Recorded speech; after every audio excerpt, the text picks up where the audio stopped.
जे आहे ते खरं सांगणार. मी राजश्री मराठीच्या प्रेक्षकांना नाराज करणार नाही. जे आहे ते खरंच सांगणार मी तुम्हाला. प्रार्थना आहे चोर.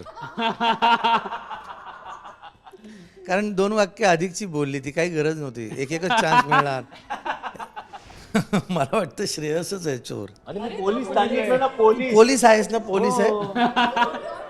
अरे बापरे, आता या सगळ्यांमधली न आवडलेली गोष्ट सांगणं. अभिजित, फक्त हे लक्षात ठेव, हे सगळे घरी जाणार, तू इथे बसणार. बराच समज आहे लोकांचा की हिरोईन्स ज्या आहेत ना त्या नको नको थोडंसंच नको नको नाही, एवढंच नाही. असं काही नाहीये. हिरोईन्स जेवढं आणि जे खातात ना, हो, हे काय बोलायचं ही अजिबात गोष्ट आवडत नाही मला. तेच की जस्ट बिकॉज ती सहन करते म्हणून तिला त्रास द्या, म्हणून तिला त्रास द्या. पण तिची पण लिमिट आहे ना, तिला पण एक सीमा आहे ना. स्वतःच्या आतली मर्दिनी ओळखायची गरज आहे आता. नमस्कार. सध्या सगळीकडे मर्दिनी सिनेमाची चर्चा आहे आणि आज राजश्री मराठीवर त्या सिनेमाची टीम उपस्थित आहे. तुमचं खूप खूप स्वागत आहे राजश्री मराठीवर. धन्यवाद धन्यवाद. सिनेमाचं प्रमोशन जोरदार सुरू आहे. टीझरला खूप उत्तम प्रतिसाद आहे. पण या सगळ्यामध्ये एक गोष्ट आहे जी हायलाईट होतीये, ते म्हणजे प्रत्येकाने आपल्या आईचं नाव पुढे केलेलं आहे. जसं की पोस्टरवरती बघतोय आपण, श्रेयस चारुलता तळपदे आहे, प्रार्थना सोनाली बेहेरे, प्रत्येकाच्या आईचं नाव पुढे येत आहे. या निमित्ताने आपल्या आईचं नाव लावणं, ते प्रेक्षकांसमोर आणणं आणि त्यामागची भावना, याविषयी मला तुम्हाला सगळ्यांनाच विचारायचं आहे. श्रेयस सर, तुमची कल्पना आहे, तुमच्यापासून ते येऊ नाही, दे. सांग ना तू. हा प्रस्ताव जेव्हा श्रेयस सरांकडून आम्हाला सगळ्यांनाच त्यांनी फोन करून जेव्हा आमच्यासमोर मांडला, तेव्हा इतकी सुंदर कल्पना, त्याला नाही म्हणण्याचं काही कारणच नव्हतं. आणि आपल्याला लक्षात येईल, आपल्याकडे खूप गोष्टी सवयीने केल्या जातात. आपण किती नाही म्हटलं तरी पितृसत्ताक अशा वातावरणामध्ये वाढलेलो असतो आणि आपल्याला हीच सवय असते कायम की आपल्या नावामागे वडिलांचं नाव असतं, कर्तृत्व आईचं असलं अनेकांच्या मागे, आणि त्यांचे न दिसणारे कष्ट असले तरीसुद्धा नाव मात्र वडिलांचं लागतं. आणि कायम आई ही गृहीत धरली जाते. आईला आपण नेहमी गृहीत धरतो की आई काय आहेच की, आई हे करेलच की. तर त्यामुळे इथे जेव्हा सिनेमाच मर्दिनी म्हणजे आईचा आहे, तर त्याला याहून सुंदर अजून कल्पना कुठली असते. वा. त्यामुळे उलट मला श्रेयस सरांना विचारावं असं वाटेल या निमित्तानं की तुमच्या मनात हे कुठून आलं. मला वाटलं तू उत्तराने सुरू करशील, तू अजून एक प्रश्न विचारलास. पण जसं अभिजित म्हणाला तसं बऱ्याचदा आई इतकं काय काय करत असते, इतके सॅक्रिफायसेस असतात वगैरे, आणि कधी कधी तुम्ही स्वतः आई वडील झाल्यानंतर तुम्हाला लक्षात येतं की किती काय काय त्यांनी केलं असेल. जर आपल्याला मुलगी 8 वर्षाची आणि एवढं करावं लागतंय, तर आपण मोठे होईपर्यंत किती काय काय त्यांचं चालू असतं. आणि आईला नेहमीच तेवढं मला वाटतं क्रेडिट दिलं जात नाही, किंवा आपल्याकडनं असं सांगितलंही जात नाही की आई तू एवढं केलं आहेस ना, खरंच थँक्यू. असं थँक्यू कधीच बोललं जात नाही आपल्याकडनं. जसं तो म्हणाला, गृहीत धरतो, आई करतेच आहे आणि ते होत राहतं. आणि तीही कधी मला वाटतं त्या गोष्टींची अपेक्षा ठेवत नाही. पण मला असं वाटतं कुठेतरी जर का आपण ती गोष्ट व्यक्त केली, तिच्यासाठी जे आपल्याला वाटतंय ते, तर तिलाही खूप बरं वाटतं. आणि जेव्हा आम्ही हे सगळं केलं, हा थॉट आला आणि आम्ही जेव्हा असं त्यांना, आईला माझ्या पहिला टीजर दाखवला, तिचं नाव दिसलं, तेव्हा अय्या अशी तिची रिॲक्शन आली, डोळ्यातनं पाणी आलं. आणि मला वाटतं that was gold, you know. म्हणजे त्याच्याहून मोठं अजून आशीर्वाद काय असेल तुमच्यासाठी. सो कुठेतरी जे वडिलांचं असतंच नेहमी, पण आईला त्या निमित्ताने जर का आपण सांगू शकलो आणि ते देऊ शकलो जे ती डिझर्व करते, तर वाय नॉट. आणि मर्दिनी हा म्हणजे हे निमित्त आहे, आणि त्या निमित्ताने आम्ही ते पाऊल उचललं. आणि आय एम ग्लॅड की सगळ्यांपर्यंत ती आमची भावना पोचते, सगळ्यांच्या मनात ती भावना आहे आणि सगळ्यांना कुठेतरी ते करावंसं वाटतंय. सो याच्याहून जास्त मोठं अजून काय आशीर्वाद असू शकतो. वा. जितू, तुलाही मला विचारायचं आहे, कारण गेली अनेक वर्ष आम्ही जितेंद्र शकुंतला असंच नाव वाचतोय, ऐकतोय. मला तुझी त्यामागची भावना विचारायची होती की आईचं नाव तू ठरवून लावलंस आणि अनेक वर्ष तू लावतोयस. मला असं वाटतं की मी जे काही करतो, मला ज्या काही संधी उपलब्ध होतात, माझ्या ठायी जो काही माझा कामाचा वकूब आहे, कष्ट करण्याची तयारी आहे, मला जी हे शरीरच नव्हे तर ही जी बुद्धी जिथून मला मिळाली आहे, माझ्या अंगात ज्या ज्या काही कला आहेत, मला असं वाटतं त्या माझ्या आईमुळे, आणि माझ्या आईमध्ये तिच्या आईमुळे, माझ्या आजीमुळे, तिथूनच ते आलेलं आहे. रादर मला तर असं एकीकडे हेही वाटतं की माझ्या आजूबाजूला एक सुंदर कवच, एक सुरक्षिततेचं कवच, एक आशीर्वादाचं कवच माझ्याच कशाला, आम्हा सगळ्यांच्याच, आपल्या सगळ्यांच्याच आजूबाजूला. त्यामध्ये आईच्या प्रार्थना, आई जितकं काही आध्यात्मिक देवाचं जे काही करते, तर मला असं वाटतं की प्रत्येक वेळेला तिच्यामुळे ती सुरक्षितता आहे, तिच्यामुळे जे काही चालू आहे, हा श्वास तिने दिलेला आहे, हा देह तिने दिलेला आहे, तर त्यामुळे या म्हणजे रंध्रारंध्रात ती आहे. माझ्या अंगातून जे रक्त वाहत आहे ते माझ्या आईचं आहे, माझ्या बापाचं आहे. सो आई, आणि आजही म्हणजे मी 47 वर्षांचा झालो आहे, पण आजही हां जेवलास का, काय जेवलास, कधी कधी प्रसंगी असे प्रश्न हो हो जेवलो ग आई असं होतं आपल्याकडून, पण ती तिची जी सातत्यपूर्ण काळजी आहे, सतत धरलेली ती जी माया आहे, ती ती जातच नाही, ते छत्र जातच नाही. कुठल्याही परिस्थितीच्या याच्यात असलो आपण, कुठल्याही मानसिक, शारीरिक, सामाजिक, आर्थिक अडचणीत असलो तरी असं वाटतं की एक अदृश्य सावली आहे धरलेली आपल्या भोवती, ती आईच आहे. आणि त्यामुळे मला वाटतं की हे आपसूक आहे, सहज आहे. सहज आहे अगदी. प्रार्थना, तुला आणि श्रेयसला मला एक प्रश्न असा विचारायचा, जेव्हा या सिनेमाची चर्चा सुरुवातीला झाली होती की प्रार्थना आणि श्रेयस एकत्र मिळून काहीतरी करतायत, तेव्हा सगळ्यांनी असं गेस केलं होतं की कुठेतरी रोमॅन्टिक असेल, काहीतरी प्रेमकथा असेल. पण जेव्हा सिनेमा समोर आला तेव्हा अत्यंत वेगळा विषय, वेगळ्या धाटणीची कथा. या कथेमागे तुमच्या दोघांचाही विचार काय होता? कारण की सरप्रायझिंग होतं तुमच्या दोघांकडनं असा सिनेमा येणं. मुळात ना ह्या सिनेमाची सुरुवात झाली तेव्हा अजय सरांचा हा थॉट होता आणि श्रेयस सर दे वर कन्व्हिन्स, पण मी त्याच्यात असणारे, त्या सिनेमाचा भाग होणार हे कधीच मला पण माहिती नव्हतं. इनफॅक्ट मला असं वाटतं की credit goes to Shreyas sir आणि अजय सर की त्यांना ह्या कॅरेक्टरसाठी मी दिसले. खरं तर हे कॅरेक्टर खूप वेगळं आहे, अवघड आहे, आणि एक आई म्हणून ह्या पद्धतीचं कॅरेक्टर करणं ऑन स्क्रीन हे खरं तर खूप डिफिकल्ट आहे. आणि मी आजवर अशी कधी दिसले नाही आहे. जसं तू म्हणाला की लोकांना असं वाटलं की मी आणि श्रेयस सर होत तर काहीतरी रोमॅन्टिकच असेल, पण मला खरंच त्यांचं कौतुक करावं असं वाटतं की त्यांनी प्रोड्यूस केली आहे. ते करू शकले असते ना स्वतःसाठी एक फिल्म प्रोड्यूस, पण त्यांना काय कन्व्हिन्सिंग वाटलं तर हा सब्जेक्ट, हा थॉट त्यांना समाजासमोर आणायचा होता. ह्या आईबद्दलची कहाणी लोकांपर्यंत व्यक्त करायची होती, आणि आय थिंक म्हणून त्यांनी हा सब्जेक्ट निवडला. आणि मग त्यांचं डिस्कशन झालं. I think I am sure हे श्रेयस सरच सांगू शकतील की का मी आहे या प्रोजेक्टमध्ये, पण मला फक्त एवढं वाटतं की ते कन्व्हिन्स्ड होते आणि त्यांना असं वाटलं मी हे करू शकते म्हणून हा रोल मला मिळाला. असं अदरवाईज आधीपासून असं काही नक्की नव्हतं की ह्या सिनेमात मी असेन की नाही. सो आय थिंक ते आन्सर जास्त नीट देतील. नाही, ॲक्च्युली जेव्हा आम्ही माडी तुझी रेशीमगाठ करत होतो तेव्हा काम करता करता आम्ही ऑलमोस्ट 1.5-2 वर्ष एकत्र काम केलं. त्यात अजय बरोबर काम करताना त्याची सिन्सिअरिटी, त्याची मेहनत, त्याची कन्सिस्टन्सी, आज 25-26 मालिका त्यांनी डिरेक्ट केल्या आहेत आणि त्यातल्या बऱ्याचशा मालिका सक्सेसफुल मालिका आहेत. म्हणजे त्याची जी समज आहे कथेविषयीची, किंवा लोकांना साधारण काय आवडतं, काय हवं आहे, त्यांना ते आपण कसं मांडून देऊ शकतो, त्यांच्या भाषेत कसं आपण समजवू शकतो, ही त्याची जी समज आहे ती खूप स्ट्रॉंग मला लक्षात आली. आणि ते करत असताना मला असं कुठेतरी वाटलं की या माणसाने आजपर्यंत फिल्म का बरं नाही केलेली.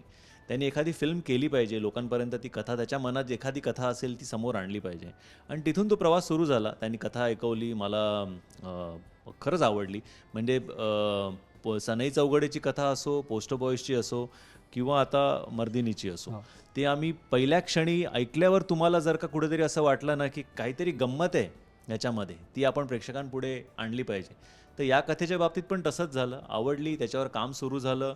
आणि मग जेव्हा पात्रांची निवड करायची वेळ आली तेव्हा मग असं वाटलं की त्या पात्रांसाठी त्या व्यक्तिरेखा ज्या आपल्या डोळ्यासमोर आधी येत आहेत, त्या चपखळ तिथे बसतायत, ती व्यक्ती तिकडे असली पाहिजे. प्रार्थनाबरोबर काम करताना अर्थात 1.5 वर्ष तुम्ही जेव्हा करता तेव्हा कोण किती सिन्सिअर आहे, किती मेहनत करायची तयारी आहे, डिरेक्टरनी सांगितलेलं किती फॉलो करेल. कारण अजय तसा डिरेक्टर आहे की तो स्वतः करून दाखवतो की नाही मला असं पाहिजे, मला असं पाहिजे. तोही प्रोसेस मी बघितला आहे की प्रार्थनाला वेळोवेळी त्यांनी सांगितलं आहे की नाही हे करून दाखव, असं करून दाखव, ते त्यांनी केलं आहे. So you have a comfort level. तुम्हाला माहिती आहे ॲक्टर किती मेहनत करेल, आणि या रोलमध्ये खरंच म्हणजे स्वतःला झोकून देणं गरजेचं होतं. म्हणजे मग ते अभिजितचं असो, जितूचं असो, प्रार्थनाचं असो, मायराचं असो. सो ते अजयनी त्यांच्याकडनं खूप छान मांडलं, खूप छान पद्धतीने ते एनॅक्ट करून घेतलं. आणि सी ॲज अन ॲक्टर अर्थात तुम्हाला असं वाटत असतं की प्रत्येक फिल्ममध्ये तुम्ही असलं पाहिजे, पण प्रत्येक कॅरेक्टरमध्ये तुम्ही फिट बसालच असं काय गरजेचं नाही आहे ना. म्हणजे तिकडे तुम्हाला असं वाटतं की नाही हा ॲक्टर जास्त चांगलं जस्टिफाय करेल, जास्त चांगलं काम करेल, तर तिकडे त्या ॲक्टरनी असलं पाहिजे. तिथे आय डोंट थिंक की तुम्ही सेल्फिशली माझीच बॅट आणि मीच पहिला बॅटिंग करणार, गरज नाही आहे. अगदी जर चांगले ॲक्टर्स तुमच्याकडे आहेत जे तिकडे जास्त चांगला न्याय देऊ शकतात, तर मग ते तिथे असले पाहिजेत, आणि that is what happened with Mardaani. वा वा. सिनेमाविषयीच्या गप्पा आपल्या सुरू राहणारच आहेत, पण एक छोटासा गेम आणलाय मी तुमच्यासाठी. तो आपण त्या खेळातनं हळूहळू मजा येईल आणि मग प्रश्न उत्तरांचं सेशन घेऊ. जितूला खूप आवडतात गेम्स. असं जेव्हा काही येतं ना, जितू इतका खुश होतो. हे आपण म्हणजे इंटरव्ह्यू मध्ये आता तू जेव्हा म्हणालास ना की आपण गेम आणलाय, तेव्हा जितू असं झालं की चला नाही, आपण नाटकाच्या प्रयोगाला पण खेळ म्हणतो ना. हां, तर आपण खेळूया. खेळूया. यात काही चिठ्ठ्या आहेत ज्यात तुम्ही प्रत्येकाने एक एक चिठ्ठी घ्यायची आहे. 3 चिठ्ठ्या असतील, चोर, पोलीस आणि आई. ज्या चिठ्ठीमध्ये आई असेल त्या आईने सांगायचं की मी आई आहे, आणि की मी आई आहे, आणि आईचा टास्क असा आहे की आईने चोर ओळखायचा आहे. समजा आईने जर चोर नाही ओळखला किंवा तो चुकीचा ओळखला, तर मग आईने विचारायचं की सांगा मला तुमच्यापैकी पोलीस कोण आहे. मग पोलिसांनी आणि आई या दोघांनी मिळून चोर ओळखायचा आहे. आणि मग जो कोणी चोर असेल तर त्या चोराला आई किंवा पोलीस म्हणजे दोघांनी ओळखलं तर दोघे मिळून शिक्षा देतील, आणि पहिल्याच फेरीत जर आईने ओळखलं तर आई चोराला शिक्षा करेल. रेडी. आपली चिठ्ठी शेजारी दाखवू नका. आणि चिठ्ठ्या दाखवू नका. हा आम्ही इतके बाजूबाजूला नाही ठीक आहे, मी असं बघेन, मी इकडे बघेन. घ्या तुमची चिठ्ठी घ्या.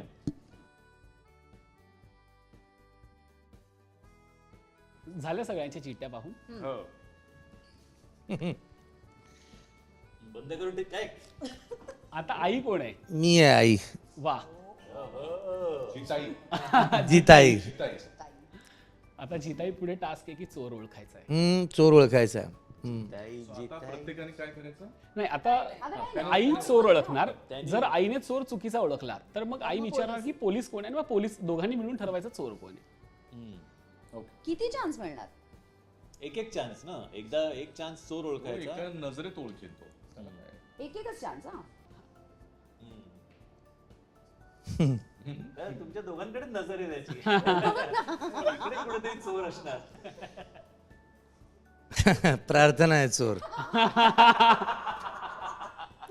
कारण 2 वाक्य अधिकची बोलली, ती काही गरज नव्हती. एकच चान्स मिळणार. एकच चान्स मिळणार ना, म्हणजे मग परत नाही ना असं वगैरे त्याची. जर ते नसेल तर काय, मग तुम्ही शिक्षा द्यायची? नाही. नाही नसेल तर नाही आहे चोर. नाही आहे चोर.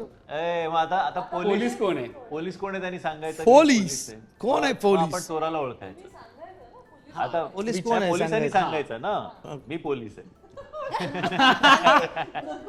हा मी पोलीस. आता आपण चोराला ओळखायचंय. तर she said she is not the चोर ना. पण मी खोटं पण बोलू शकते ना, चोर आहे. नाही असं पण आहे. असं नाहीये. असं नाहीये. अच्छा, ओके.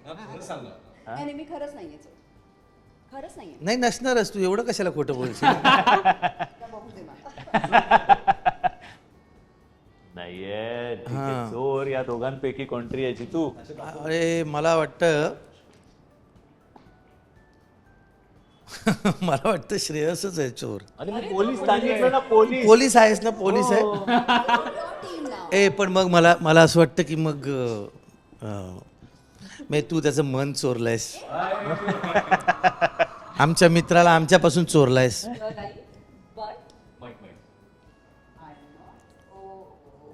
ओ म्हणजे एवढा चांगला माणूस चोर? अगं आई.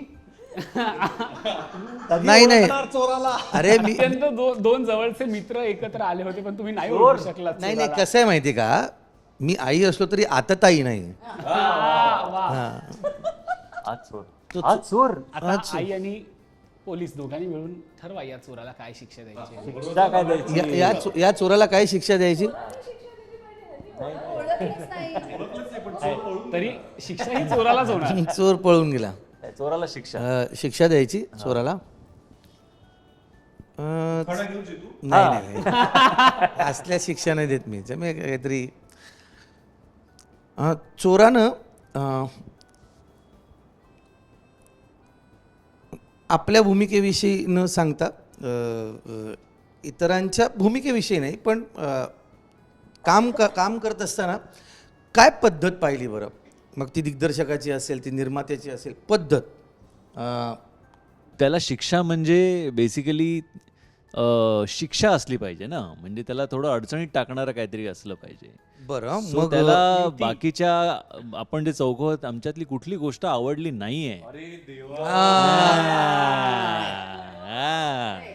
ते भाई रीलच रील, रीलच रील कापले जाणार.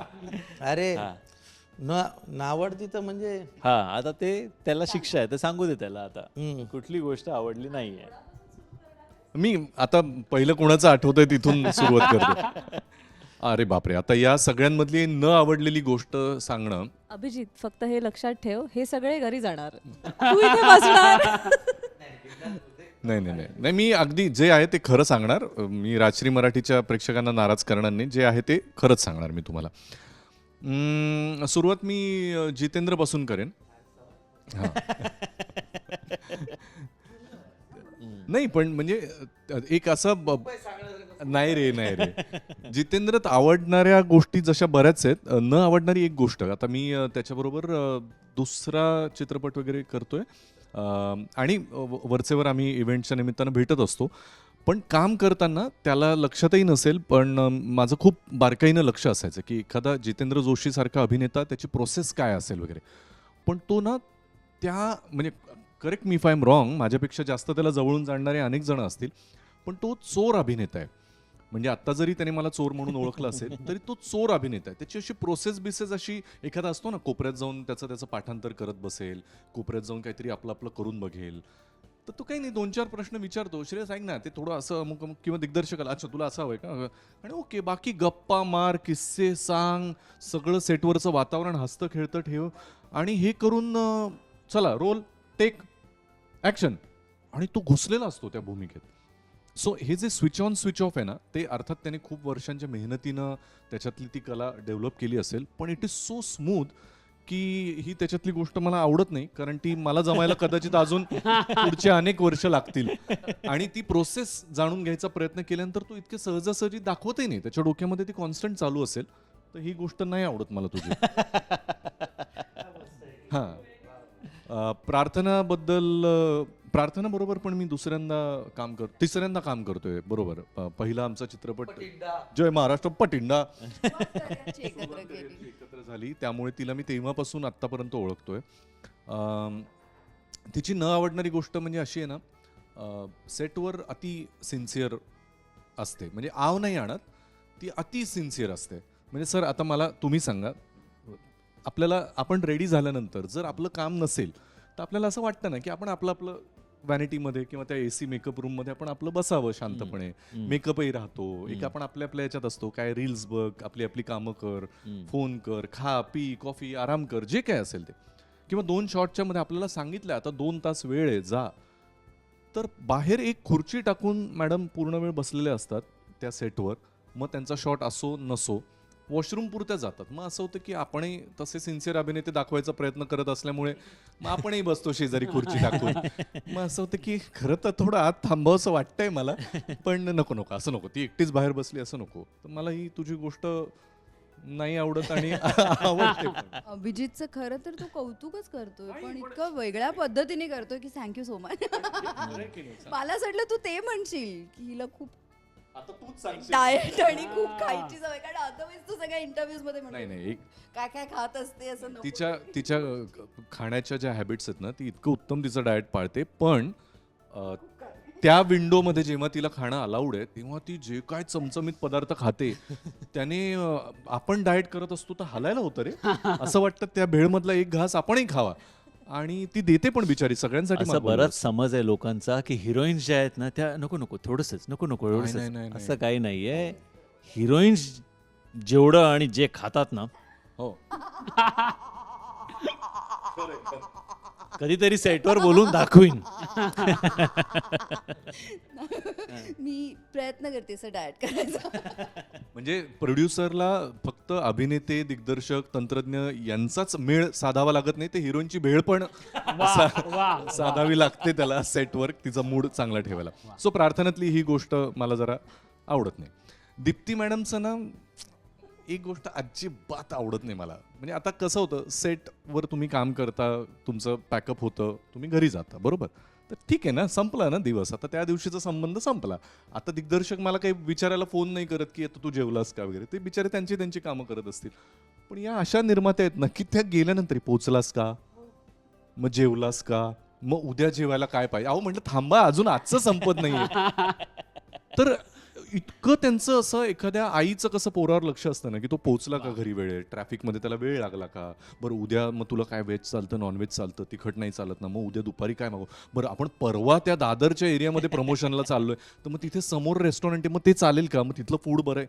हे इतकं प्लॅनिंग पुढचं करून ठेवतात ना, तर कधी कधी आपल्याला असं वाटतं ना काहीतरी इम्प्रोम्प्टू करू, पण त्यांचं एवढी काळजी आणि इतकं लक्ष असतं की नाही आवडत मॅडम कधी कधी आम्हाला.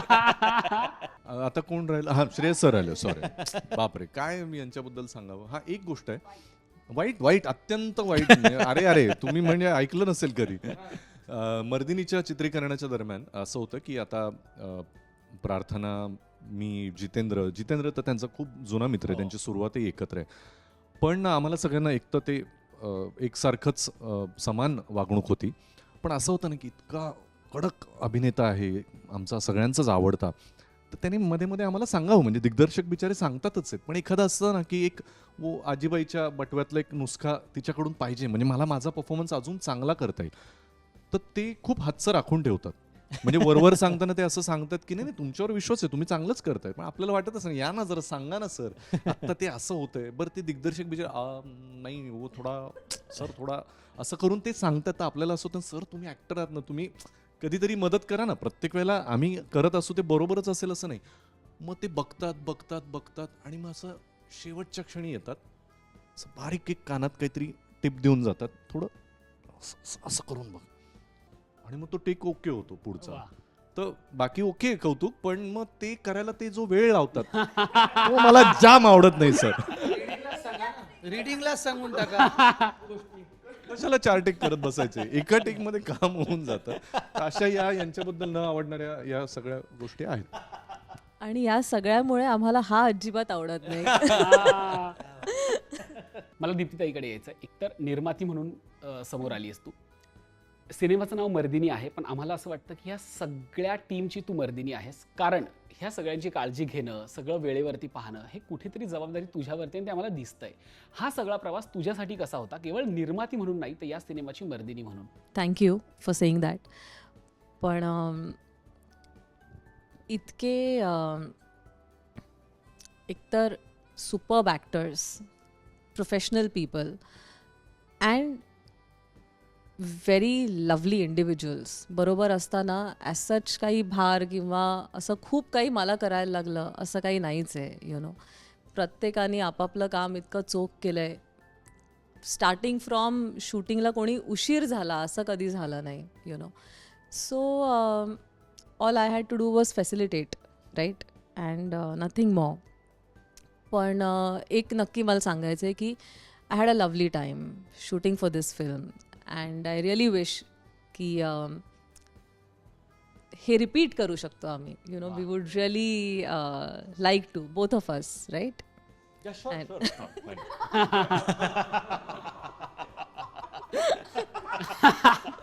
ते पैशाचं नियोजन कसं करता तुम्ही? सगळंच रिपीट करूया आपण, इन्क्लुडिंग असा प्रश्न आता श्रेयस सरांना विचार. काय गरज आहे बोलायची? कुठे काय बोलायचं ही अजिबात गोष्ट आवडत नाही मला. आता मगाशी श्रेयसदाई म्हणाला की ती सादरकर्त्यावरती चिडते, तर ती कशा पद्धतीने चिडते एकदा मला तेही ऐकायला आवडेल. नाही, दीप्तीचं चिडणं ॲक्च्युली ती असं बोलत नाही, ती फक्त असं बघते. आणि मला तिची एक सवय आहे, ती जेव्हा चिडली असेल आणि आपण काय विचारायला गेलं ना की ती असं ओठ असा काहीतरी करायला लागते. नाही ठीक आहे, असं काहीतरी कर, तेव्हा समजून जायचं की आता तुम्ही त्या नादाला जाऊच नका.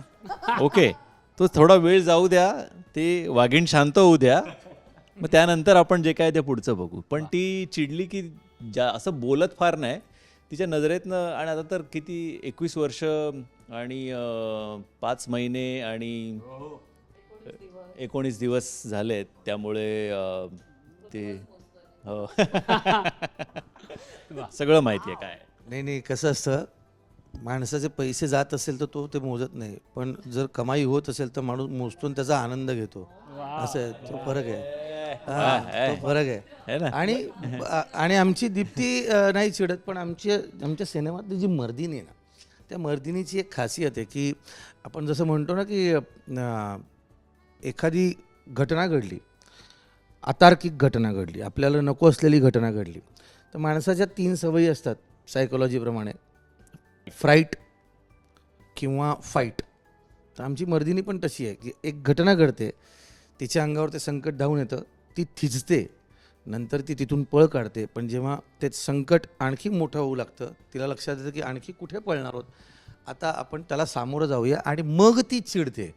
आणि जेव्हा ती चिडते तेव्हा ती ज्या पद्धतीने चिडते, ती जी चीड आहे, जी आज समाजामध्ये आपण इतरत्र गोष्टी पाहतो, एकीकडे आपण आपला विरंगुळा शोधतोच आणि आपण एकमेकांविषयी सगळं चांगलं बोलतोच, उत्तम उत्तम गोष्टी एकमेकांच्या परिवारामध्ये, म्हणजे उद्या समजा एखादं संकट, जेव्हा एक संकट धावून आलं, हिच्यातली मर्दिनी जागी झाली आणि त्या संकटाशी 2 हात तिने केले.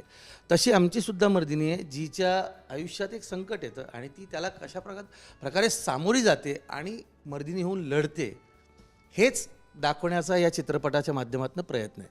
म्हणजे एक साधं उदाहरण द्यायचं झालं तर 70s आणि 80sच्या दशकामध्ये बच्चन साहेब अँग्री यंग मॅन म्हणून जेव्हा समोर आले, तेव्हा ते सगळ्यांना रिलेट झाले. सगळ्यांच्या आतमधले जो अँगस्ट होतं ते बच्चन साहेब स्क्रीनवर प्रेझेंट करायचे, आणि म्हणून ते सगळ्यांचे अँग्री यंग मॅन झाले की नाही, माझ्यातलं काही जर सांगायचं आहे, चीड आहे, तर ते सादर करतायत आणि ते रिलेट झालं ना.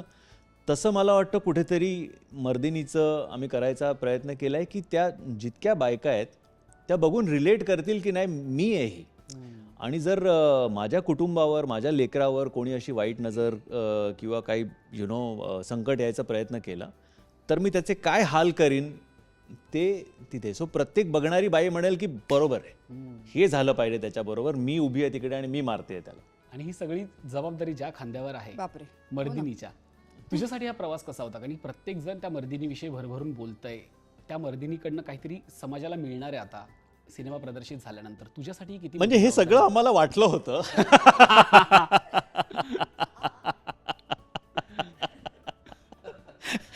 हा प्रवास असा असला पाहिजे. ते तुम्ही नाही जोक सपाट, पण ती सांगेलच काय ते. नाही, मी जसं आधी पण म्हणाले की माझ्यावर हा विश्वास ठेवला की मी हे कॅरेक्टर करू शकेल. इथेच माझ्यावर तिथूनच जबाबदारी सुरू झाली होती. आणि मुळात ना, म्हणजे आता जेव्हा मर्दिनीबद्दल माझा काय अभ्यास आहे का मला काय वाटतं, तर मला ना मर्दिनी देवी आहे ना, एक शक्ती आहे. आणि मला असं वाटतं प्रत्येक महिलामध्ये ती शक्ती असते कुठेतरी. फक्त एवढंच आहे की ती शक्ती कधी बाहेर येते ना, हे त्या महिलाला माहिती असलं पाहिजे. आणि मुळात काय होतं ना, आजकालच्या एरात आपण बघतोय जे काय घडतंय ना, त्यानंतर खूप सहन करते ती महिला, खूप खूप स्त्री सहन करते. अशा वेळेला कुठे ती लिमिट असली पाहिजे, हे म्हणजे मला असं एक आहे ना, मी एक रील बघितली होती आणि त्याच्यात एक खूप छान स्टोरी सांगितली होती. मला ती स्टोरी सांगावीशी वाटते की ना, एक बाई होती जिनी स्वतःला सगळ्यांसमोर एका मॉलमध्ये जाऊन स्वतःला डिस्प्लेवर ठेवलं आणि तिथे तू ऐकलीस ना, त्याच्यावर तिथे लिहिलं होतं की तुम्हाला 6 तास ती फ्री आहे, तुम्हाला तिच्याबरोबर जे करायचं असेल ते करा. तर सुरुवातीला सगळ्यांनी येऊन तिथे सगळ्या वस्तू ठेवल्या होत्या, ज्याच्यात फुलं गुलाबपासनं ते बंदूक चाकूपर्यंत सगळं होतं, रंग सगळं होतं. पहिला 1 तास एक आर्टिस्ट आहे, तर तिने तो एक्सपेरिमेंट केला की काय होईल त्याने. पहिले 1-1.5 तास असं झालं की आले, लोकांनी फुलं दिली तिला, तिच्याबरोबर छान वागले, तिच्याशी बोलले. तिला हळूहळू कळायला लागलं की ती रिस्पॉन्ड करत नाही, कारण 6 तास तुम्ही तिला जे करायचं असेल ते करा. हां, त्यानंतर लोक तिच्यावर रंगच टाकायला लागले, तिचे कपडेच फाडायला लागले, तिला ऑड पोझिशनमध्ये सगळं. मग त्यानंतर हळूहळू हळूहळू इतकं झालं की एका माणसाने तर तिचा चाकू घेतला आणि धरला आणि तिला मारायचा प्रयत्न केला. ती काही केलं नाही. तिने काही केलं नाही.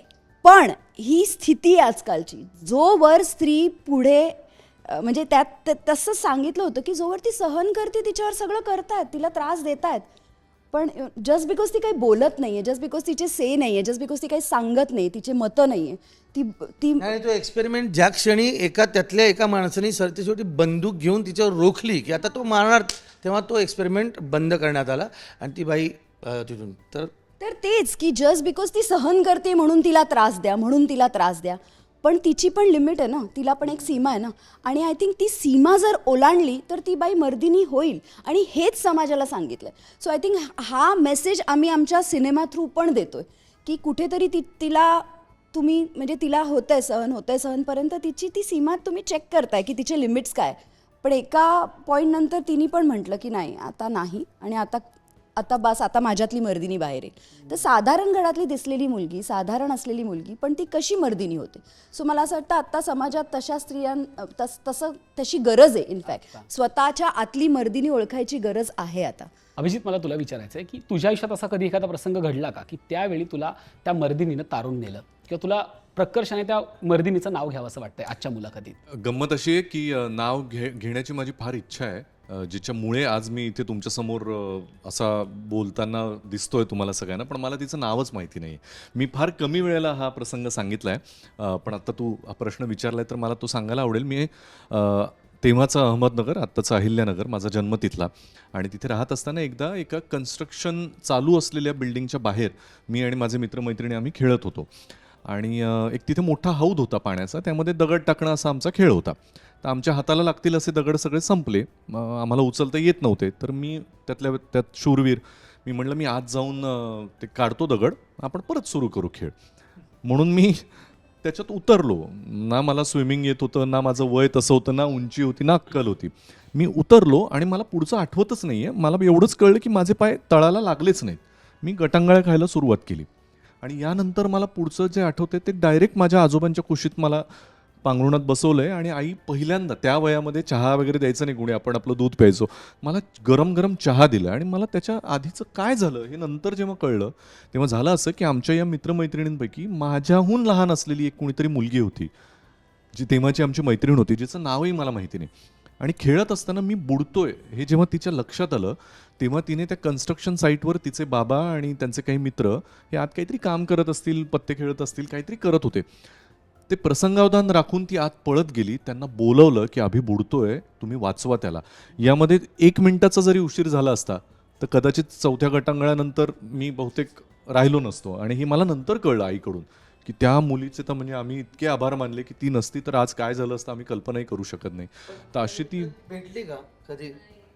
कारण काय होतं, बाबांच्या बदल्या होत असल्यामुळे ते गाव आम्ही कधीच सोडलं. पण आता आवाहन करूयात की आपण, जर मी मागच्याही एका इंटरव्ह्यूमध्ये सांगितलं, जर कोणाला हा प्रसंग माहिती असेल आणि जर त्या मुलीचे कोणी कुटुंबीय आता हा इंटरव्ह्यू बघत असतील, तुम्हाला जर आठवत असेल और तुमच्या आजूबाजूला कोणालाही, तर मला प्लीज संपर्क साधा सोशल मीडियावर, राजश्री मराठीच्या हँडलवर. मला नक्की तिला भेटायला आवडेल. आणि या निमित्तानं मला तिच्याबरोबर मर्दिनी सिनेमा बघायला आवडेल. अरे अगदी. आणि तिच्यामुळेच आज मी इथे आहे. तर अशी ही माझ्या आयुष्यातली अननोन, नाव नसलेली मर्दिनी. वा, त्यामुळे आज तुमच्या निमित्तानं मी तिचे आभार मानतो. क्या बात आहे. असे प्रसंग अनेकांच्या आयुष्यात येत असतात. आपण आईविषयी बोलतोय, मर्दिनीविषयी बोलतोय. मला श्रेयस आणि जितू दादा, तुम्हाला दोघांनाही विचारायचं आहे, तुमची मैत्री खूप जुनी आहे, सगळ्यांनाच माहिती आहे तुम्ही एकमेकांचे किती घट्ट मित्र आहात. मला आज दोघांनी एकमेकांच्या आईविषयी बोलायचं आहे, कारण आपण आपल्या आईविषयी तर बोलतोच, पण जितू दादाने श्रेयस दादाच्या आईविषयी बोलायचं आणि श्रेयस दादाने जितू दादाच्या आईविषयी सांगायच्या काही आवडणाऱ्या गोष्टी. का ती तुम्हाला पण तुमची आई वाटते? जितूच्या आईला आम्ही सगळे जीजी म्हणतो, जीजी म्हणतो, मग आम्ही सगळे जीजी म्हणायला लागलो. आणि मी पहिला जितूला जेव्हा भेटलो तेव्हा जितूच खूप लहान होता. ओके. आणि जेव्हा जीजीला भेटलो तेव्हा मला असं झालं, जीजी तुझी आई आहे? म्हणजे जीजी तुझी ताई वाटते. जीजी पण छोटीशीच होती, बारीक छोटीशी. आणि मला जीजीमध्ये खूप वेळेला माझ्या आईला आणि जीजीचे फोटो जर का कम्पेअर केलं ना तर खूप साम्य आहे ना. तसा चष्मा, तशी शरीरयष्टी छोटीशी, असं दोघींचं खूप सिमिलॅरिटी आहे. त्यामुळे मी जीजीला जेव्हा जेव्हा बघायचो तेव्हा मला आईच दिसायची. माझी. आणि मग अर्थात आमची मैत्री वाढत गेली आणि जीजीचा जो काय स्ट्रगल आहे, म्हणजे ह्याला मुंबईला पाठवण्यापासून हा परत पुण्याला गेला, परत जीजीनी सांगितलं नाही तू आता गेलायस ना निर्णय घेऊन, आता तू मुंबईत जायचा आणि तू काहीतरी करून दाखवायचं. सो ती जीजी आणि त्याच्या पाठीमागे खंबीरपणे उभी राहणारी जीजी, म्हणजे जीजीचे एवढे सॅक्रिफायसेस आहेत की आणि खरंच बोललं जात नाही, कधीच ते कळत नाही, लोकांपर्यंत समोर येत नाहीत. पण जीजीनी खूप सॅक्रिफायसेस केलेत, जीजीनी खूप मेहनत केली आहे आणि जीजीनी खूप कष्ट घेतलेत. याला आज हा इथपर्यंत जो दिसतोय ह्याच्या मागे अजूनही अर्थात आता वेगळ्या पद्धतीने जीजी काळजी घेते वगैरे, पण जीजीनी जे काही केलं आहे ह्याच्यासाठी ते असामान्य आहे, ते एक्स्ट्रा ऑर्डिनरी आहे. सो मला असं वाटतं की जीजी जर का याची आई नसती ना तर हा इथे पोहोचूच शकला नसता. म्हणजे आज हा जितू जे बोलतो ते आपल्याला आवडतं, जितू जे करतो ते आपल्याला आवडतं, जितू जसा आहे तसा आपल्याला आवडतो, आपला वाटतो. पण या सगळ्यामध्ये त्या जीजीचा एवढा मोठा वाटा आहे ना की तुम्ही इमॅजिन नाही करू शकत. आणि मला वाटतं या निमित्ताने थँक्यू सो मच. पण जीजीला तिचं क्रेडिट मिळायलाच पाहिजे. खरं आहे. पण आणि म्हणजे मला असं वाटतं की मी थोडा श्रेयस हा खूप शिस्तबद्ध, खूप सौजन्यशील मुलगा आहे. मी तसं नाही आहे. त्यामुळे जीजी अजूनही कशी काय म्हणजे हँडल करते. पण श्रेयसच्या आईबद्दल, काकूबद्दल काय सांगू मी. आता जसं तो म्हणाला ना की साम्य आहे, तर तसं मी पहिल्यांदा जेव्हा मुंबईत आलो तर मुंबईत आल्यानंतर मी ज्या घरात पहिल्यांदा जाऊन जेवलो ते घर गुरुकृपामध्ये श्रेयस होतं. ज्या घरात पहिल्यांदा गेलो तिथे गेल्यानंतर ना फार कमी वेळेला असं होतं की जेव्हा आपल्यासाठी खूप काहीतरी असं केलं जातं ना तेव्हा आपण फार आक्रसतो. म्हणजे की अरे ज्या घरामध्ये चपला कुठे काढाव्यात हे कळत नाही ना त्या घरामध्ये आपण वावरू शकत नाही नीट. म्हणजे ते घर आपलं वाटत नाही. पण तिथे गेल्यानंतर म्हणजे ज्या पद्धतीनं तिने माझ्याशी बोलायला सुरुवात केली, इवन आज काकाची खूप आठवण येते. तो काका आणि काकू दोघांनी ज्या पद्धतीने बोलायला सुरुवात केली, ज्या पद्धतीनं आपलं करून घेतलं, काही कळलं पण नाही. म्हणजे क्षणार्धात. आणि ते घर छोटंच होतं, असं नव्हतं की ते घर खूप मोठं होतं, 3 BHK होते, 2 BHK नाही, ते छोटंसं घर होतं. पण आम्ही मुलंही लहान लहानच होतो, पण ते खाणं पिणं असेल, म्हणजे ती चव तिच्या हाताची असेल. तिने ज्या वेळेला पहिल्यांदा वाढदिवस होता श्रेयसचा माझा वाढदिवस एकाच दिवशी आहे, 27 जानेवारी. तो ठेवलेला केक असेल, त्या केकवर साधी गोष्ट happy birthday Jitu and Shreyas लिहिलं होतं. आधी माझं नाव लिहिलं होतं.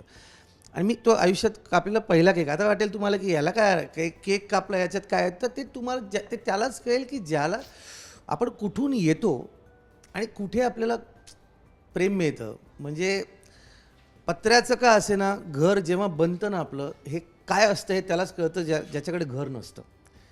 तर ती जी माया, ते प्रेम एका अनोळखी शहरामध्ये ते मिळणं हे फार महत्त्वाचं असतं. की इतक्या मोठ्या शहरात एक घर आहे जिथे मी कधी जाऊ शकतो, बेल वाजवू शकतो आणि तिथे मी जाऊन सांगू शकतो की मला ना भूक लागली, मला खायला द्या, मला वाढा. आणि त्याच्यातही चांगलं जेवण. म्हणजे काकू एक्स्ट्रॉर्डनरी कुक आहे ती. तो आज अर्थातच जे काही आहे ते त्याची मेहनत तर आहे, पण फायनली त्या आईने दिलेलं ते रूप बघा त्याचं, ते कुठून आलं, ते आईकडून आलं. मग असा हिरो सारखा दिसणारा मुलगा तो. ते जरी जीजी आणि काकू सेम दिसत असली तरी मी आणि हा सेम दिसत तो हिरो दिसतो म्हणून त्याला हिरोची कामं मिळाली आणि बाजीमध्ये मी विलन होतो. आपण आईविषयी बोलतोय. आपल्या प्रत्येकाच्या आईची काही ठरलेली वाक्य असतात. तर मी ते काही वाक्य घेईन, ती तुम्ही पूर्ण करायची आहेत. त्यातलं वाक्य आहे की मी सांगते ना. त्याच्या आधी एक वाक्य असतं की कशाला स्वतःचं डोकं लावतोय, मी सांगते ना. वा, प्रत्येकाच्या आईचं काहीतरी वेगळं वाक्य असतं. म्हणजे अर्थात हे खूप लहानपणीच सांगतोय मी. हो. आता हे सुखदाकडे आले वाक्य. हा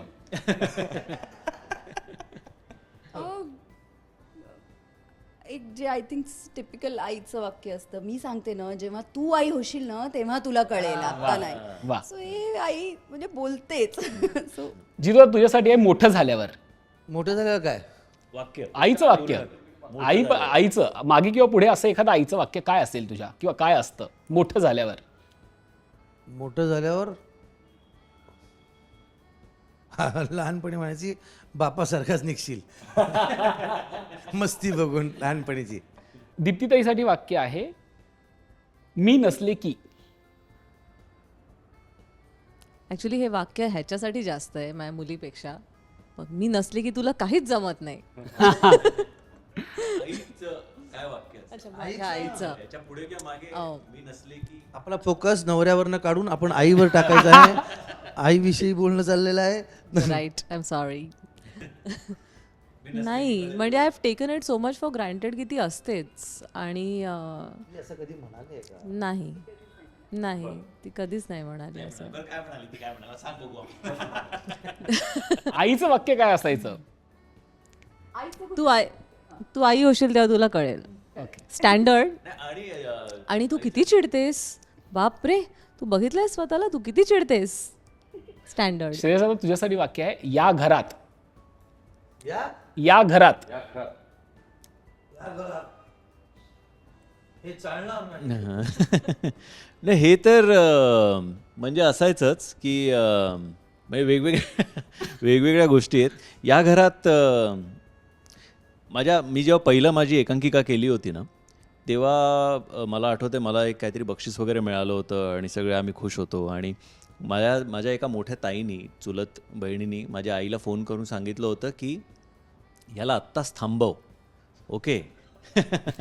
बक्षीस मिळाल्यावर नाटकापासून ह्याला आत्ताच थांबव, ओके, कारण हा जर का पुढे अजून नाटकं करायला लागला तर मग हा हाताबाहेर जाईल, मग काय हा परत हातात येणार नाही, तर आत्ताच थांबव. हे ठीक आहे, एकांकिका वगैरे बक्षीस वगैरे मिळालं सगळं ठीक आहे, पण थांबव. सो माझी आई तेव्हा म्हणजे खूप इम्प्रेस आणि इन्फ्लुएन्स झाली होती तिने. आणि ती मला बोलली होती की हे बघ, हे सगळं ठीक आहे, पण या घरात ना नाटकं वगैरेही चालणार नाही. वा वा. ओके. सो मी तेव्हा ॲक्च्युली माझ्या सरांनी नंतर मला विचारलं, काय आपल्या कॉम्पिटिशन्स आहेत. मग माझ्या सरांनी माझ्या आईला फोन केला आणि सांगितलं, नाही बरोबर आहे तुमचं, या घरात तुम्हाला नको आहे, हे सगळं करेक्ट आहे, त्याला नवीन नाटकात आम्ही घेतच नाही आहोत, फक्त जी एकांकिका बसली आहे त्याचेच काही प्रयोग आहेत, पुढे कॉम्पिटिशन्स आहेत, आता परत कुठे नवीन मुलाला तयार करायचा, मग त्याला तेवढा पुरता एक दिवस येऊ द्या, परफॉर्म करेल, मग तो काय त्याचं कॉलेज बिलेज करायचं तो कंटिन्यू. असं करून त्यांनी मला परत खेचला देवाच्या कृपेने. म्हणून इकडे नाही तर माझ्या आईनी मला बँकेत चिकटवायचं फुल प्लॅनिंग केलं होते. हां, या घरात, या बँकेत, घरात तू बँकेत, बस. नाही, मला तुला एक प्रश्न विचारायचा आहे. तो प्रश्न असा आहे की तुझं आईपण खूप वेगळं आहे, प्राण्यांविषयीचं ते आईपण आहे, तर हे आईपण तू कसं जपतेस आणि कसं जगतेस? नाही, वेगळं नाही आहे. मला असं वाटतं आई पण जसं सर जितू सर नेहमी सांगतात की आई ही वृत्ती आहे, ही भावना आहे, हे फिलिंग्ज आहे. मग हे तुमच्या मुलासाठी पण असं गरजेचं नाही आहे की तुम्ही जन्म दिला न बायोलॉजिकलीच तुम्ही आई असला तरच तुमच्यात ते आईचे गुण येतात. तर ते असतात, प्रत्येक स्त्रीमध्ये असतात. आणि मला असं वाटतं की त्यामुळे ना हे मला रिअलाईज झालं जेव्हा माझ्याकडे ते डॉग्स यायला लागले. आणि एकानंतर 2, 3, 4, आता 8 डॉग्स आहेत आणि 10 घोडे आहेत, 4 गायी आहेत. मला असं त्या सगळ्यांची मी आई आहे. आणि ते फिलिंग्ज आहेत ना, ते फिलिंग्स म्हणजे ते आलेत.